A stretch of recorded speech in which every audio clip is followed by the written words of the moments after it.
Selamat pagi, Shalom. Salam sejahtera dalam Kristus.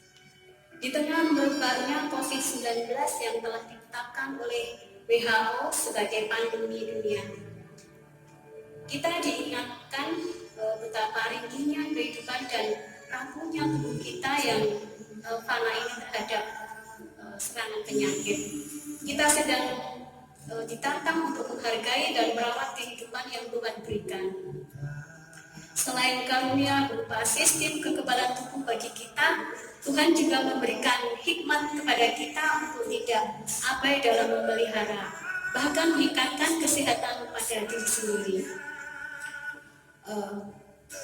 Terlebih ketika fenomena pandemi ini terjadi, oleh karenanya kita perlu mengutamakan pola hidup bersih dan sehat atau PHBS yang setiap hari seperti konsumsi gizi yang seimbang, minum air putih minimal 8 gelas per hari, rajin berolahraga, istirahat yang cukup, tidak merokok, serta selalu menjaga kebersihan lingkungan, tempat tinggal, dan tempat ibadah, juga tempat kerja.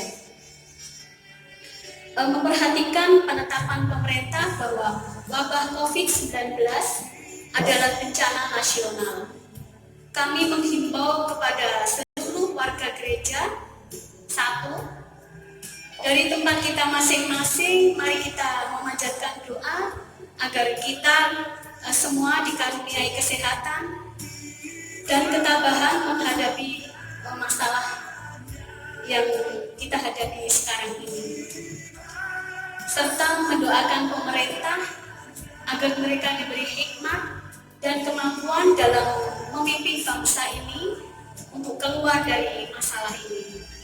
Untuk yang kedua, mari kita bersama-sama menyukseskan himbauan dari Presiden Bapak Joko Widodo dengan menerapkan social distance. Kini saatnya kita menghentikan segala bentuk perjalanan, pertemuan, dan berbagai aktivitas di luar rumah yang tidak terlalu penting dan setidaknya untuk 2 minggu ke depan. Untuk yang ketiga, sebagai persekutuan orang percaya, di satu sisi kita terpanggil untuk memperbanyak dan mempersering perjumpaan antar manusia, termasuk persekutuan ibadah, baik itu di rumah maupun di gereja. Namun di sisi lain, kita menghimbau kepada para pemimpin gereja untuk mengembangkan bentuk-bentuk peribadahan yang dapat menjangkau umat di rumah masing-masing melalui alat bantu media sosial dan perkembangan teknologi digital, sehingga semua alternatif bagi umat untuk tetap beribadah dari rumah masing-masing.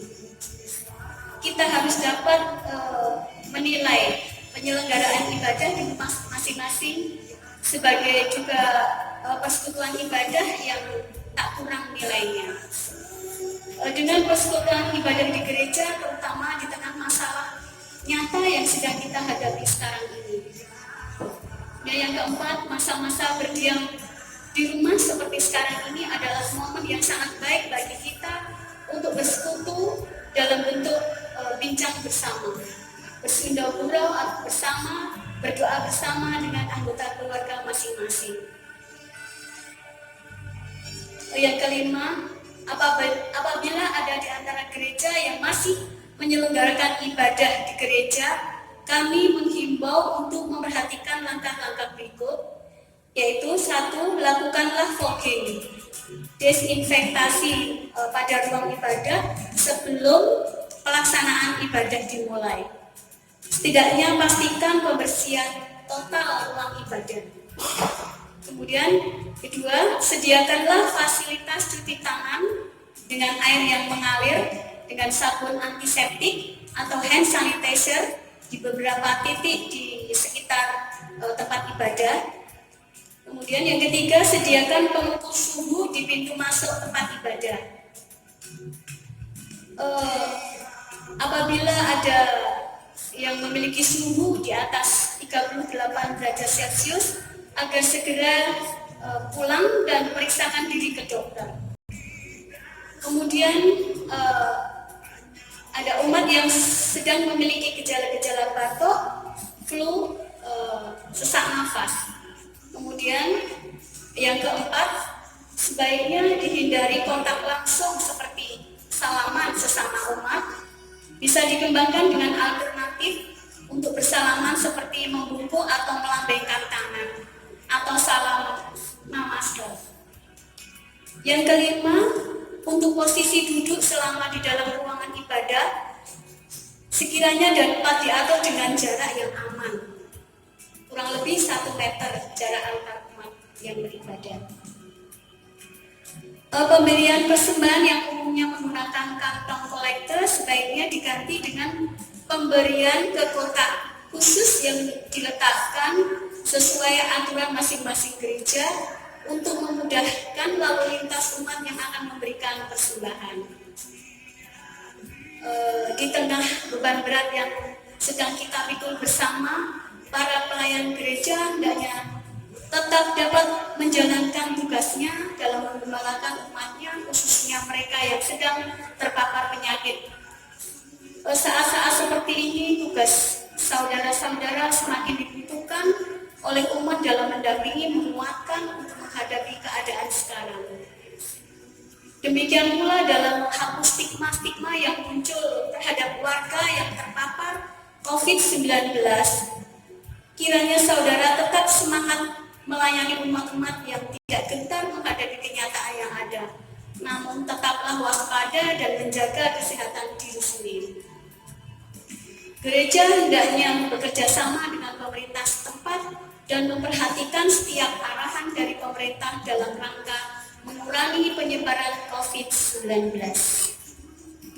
Fenomena pandemi COVID-19 sedang menguji kepedulian kita akan kehidupan bersama. Mari kita hentikan segala bentuk perilaku saling menyalahkan dan mencurigai satu sama lain.